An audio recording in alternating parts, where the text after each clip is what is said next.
never shared the mine stories with them. Try to shelter them from it, to be honest, if that makes sense. And I would believe that they're okay with it because they know that I would be okay, and I've come home every time. So, I'm kind of lost for words. I've never really asked them.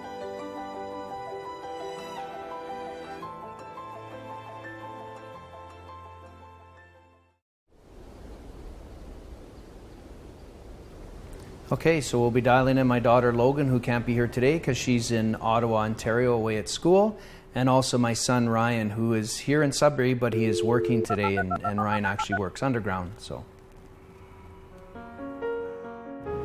okay, Ryan and Logan, it's Dad here. I'm at Creighton Mine in the mine rescue room.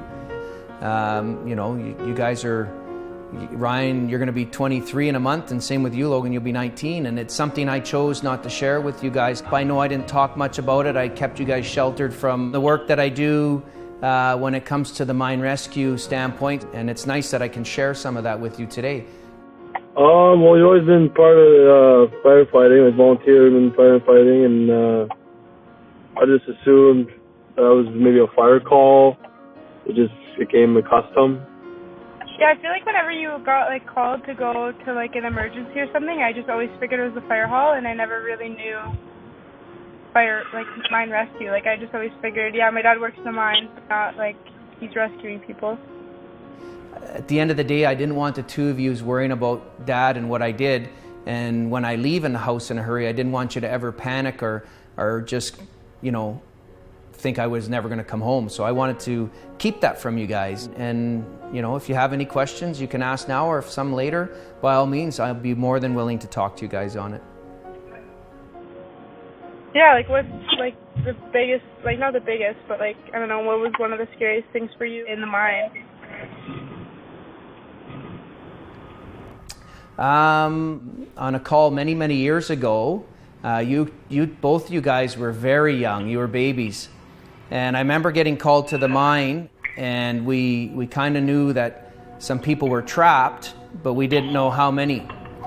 So when we went underground to go and see if we could find the missing people, the scary part came to light when we got there, and that the material was still very unstable. There was material falling around us. There was lots of noise, lots of ground movement. It was a pretty scary point in our time, and I remember we, as a group, we all sat down and we put our faith and confidence in each member of the mine rescue team that we would have each other's back and look for it, because every one of us all had kids your age sitting at home, and that was very important to us. I remember when I was little, you always used to have, you'd come home from work with your metal lunch bag, and every year you'd ask for a school picture to tape into the lid. I remember one day you got home from work and I asked you, Dad, why do you always want our pictures to put in your lunch pail? I remember you telling us a story, or me a story, about how one day you went to work and I guess someone wasn't careful or something, and you almost died. And afterwards you showed them the pictures of us in your lunch pail. So have you ever been at personal danger, seriously? I don't know if I'm remembering that right.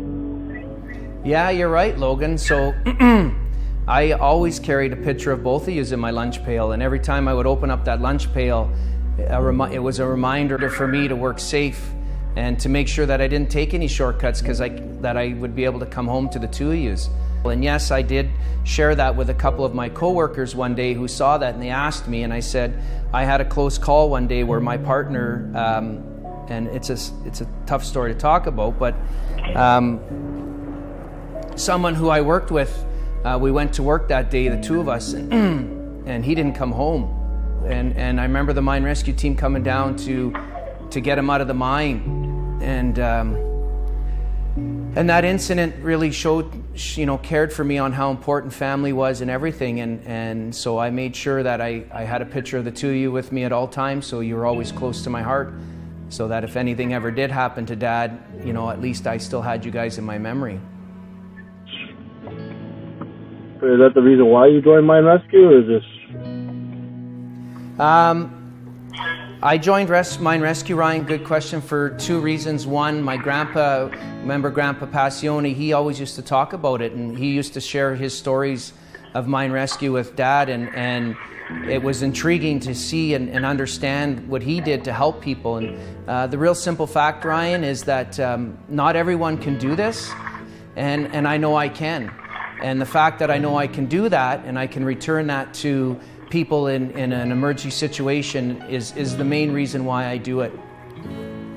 Is there anything else? No, not really.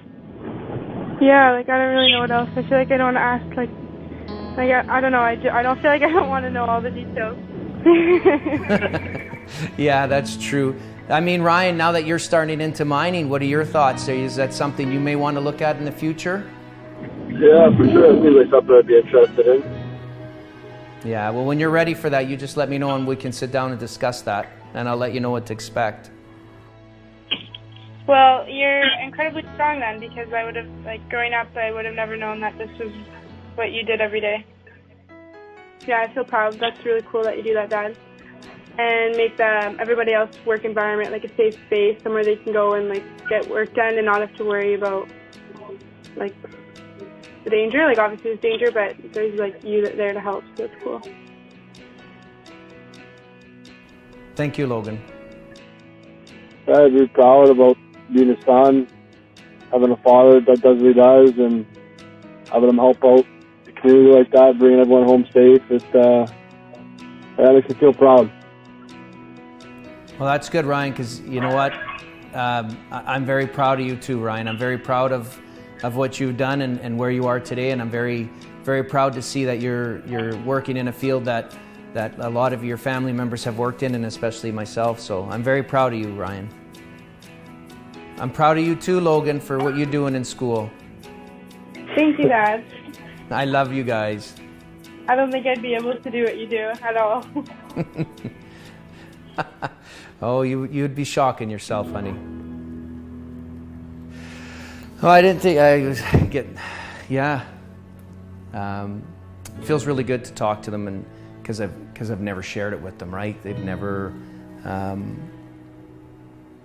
like I was talking with them, I've never brought them into this world because I never wanted them to worry about that when I left. I just wanted them to know that I'd be coming home. So this was very rewarding to have that conversation with my kids and to open them up into a part of my life that they've never experienced. I'm very, very thankful that I've been able to share this moment with them, and you know, being a proud Drägerman and a proud member of the mine rescue world. Yeah, it's very nice to finally open up and share some of those stories with them like my grandfather shared with me. It was really good.